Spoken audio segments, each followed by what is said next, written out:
Hey, today in this video, I want to give you guys a little update on my first year of being a truck driver and give you all my opinion on the driver-facing cameras my company is ready to implement. So without further ado, let's get started. Well, before I get started, I just want to say thanks to those who've been following my journey, and I hope you all's summer has been amazing. So yeah, man, your boy has made the 1-year club of driving professionally. Now, insurance companies and all types of recruiters are going to be salivating when they see my resume, or so that's what I heard. I've been applying, and so far I've just been getting the whole sorry to inform you emails. But you know, the experience I have gained throughout my year has been very valuable. The account I've been on, as mentioned in previous videos, has still been pretty good to me. I've been on it since January now, and I don't have any real complaints. Well, besides going to this one location in Chicago all the time. I know I mentioned in a previous video about how the yard was the smallest junkyard in human history and how I don't ever want to go there again. Well, since I made that video, I've been there at least 100 times, and my attitude remains the same every time I'm assigned to go there. Don't get me wrong, the guys that work up there are really cool people and very helpful. But their yard fucking sucks donkey ass, if you would even call it a yard. It's really just a dock and a little space for the scrap to go. You have to try to back dead in the middle of the street while going in an intersection, while cars come from both directions. Not only that, but right across is some type of chemical business, where the workers park their cars right next to the building, which makes it difficult to maneuver how you would want. It gets uncomfortable to say the least. Not to mention as well, you have to watch for the public who drops scrap right next to the dock. Like, it's just everything you don't want to see at a consignee. No matter how many times I go there, I struggle to back into their dock. I find myself damn near jacked knife trying to get in, and I do like 6 pull-ups to adjust. I still find myself not even that straight when I finish most times. But other than that, things have been pretty good. Not many times in the past where I said I like my job, but this might be one of those few times if I'm being honest. However, that might change once Schneider implements those inward-facing cameras. But I'm going to speak more on that in a moment. First, I really want to reflect more on my first year overall in the journey. I must say, I am extremely grateful and proud of myself to have gotten this far in this career without having a mishap. Knock on wood. There's times where I just look back and think about my journey and be like, man, I really accomplished a goal getting a CDL. For those of you who have just gotten their CDL this summer, congratulations. I know it might be easy to downplay due to all the bullshit we hear surrounding the trucking industry these days, but it's a real accomplishment nonetheless. I just think back at those times where I was in training in Green Bay and PA all those weeks and how it felt like such a grind. That mental battle had me going round for round gasping for air. All the self-doubt, the nerves of trying to do good for the trainer so I don't phase out, and just being in those hotels away from family had such a grasp on me. All for me to come back with the plastic card that's going to get me a decent career felt extraordinary. To now currently being a year in with over 45,000 miles under my belt, it's incredible.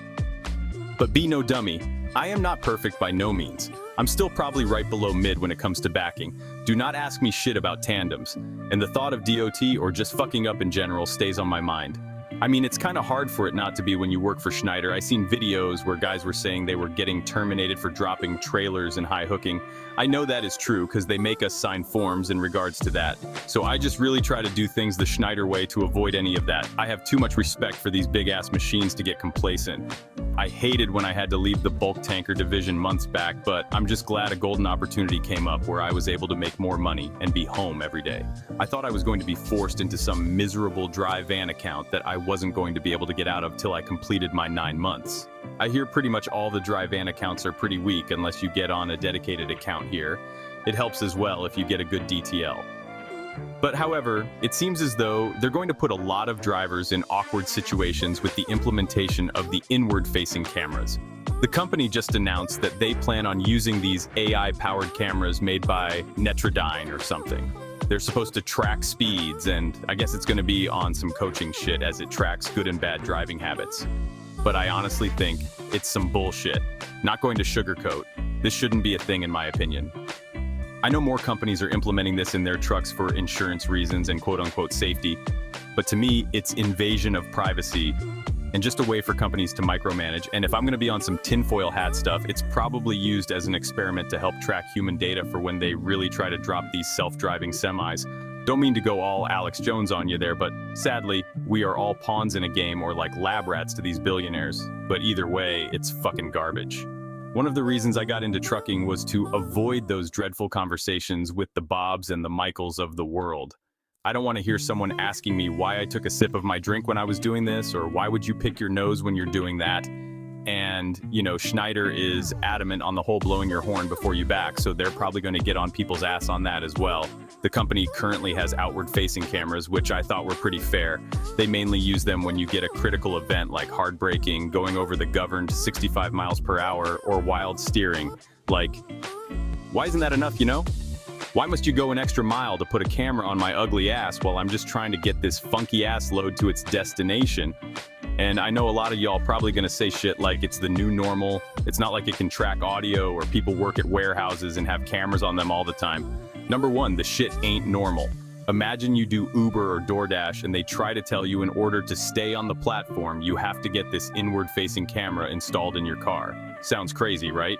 Number two, it doesn't track audio. It doesn't matter. Sometimes our physical reactions can be something we don't want others to see. I don't want a random seeing me spazzing cussing on mute. Third, they have cameras in warehouse-type jobs.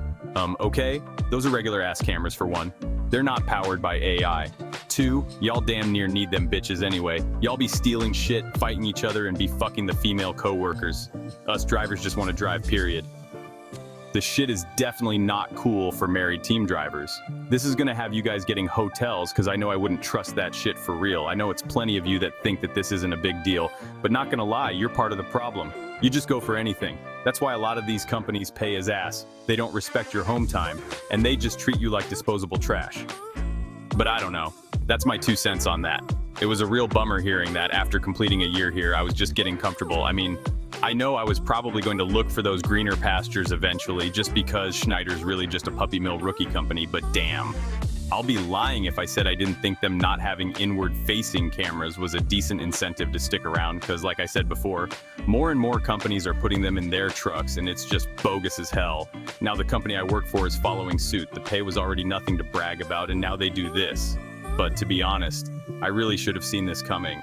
I'm really surprised Schneider wasn't like the first company to be down with this bullshit. The whole vibe of this company is kind of micromanagey, with all the training they put you through and videos they have you watch. But I thought it was doable, and it came from a good place. Those Netrodyne cameras, I can't really get behind. But for right now, I have no choice but to see how this plays out. But just know I have my hazmat, tanker, TDYC, and 1-year experience ready to bark up someone's tree. But that's pretty much all I wanted to talk about in this one. Just thought I'd give you guys a little update and my thoughts on my company turning into old boy from the movie 13 cameras. In my next video, I'm going to tell you guys a story on how I recently bought a lemon from a dealer in Chicago and what I plan on doing. You're not going to want to miss that. Thanks to all my subscribers who are still with me on this journey. I know I haven't posted in a while, but I don't want to drop content to just drop content. I actually have to have the desire to want to drop. I heard too, YouTube is making it tough for AI content to get pushed. So I don't know if I can get by too much longer using this white guy AI voice for my videos. They probably didn't even know, and I probably just self-snitched. Oops. But anyways, stay safe, stay blessed, and see you in the next one.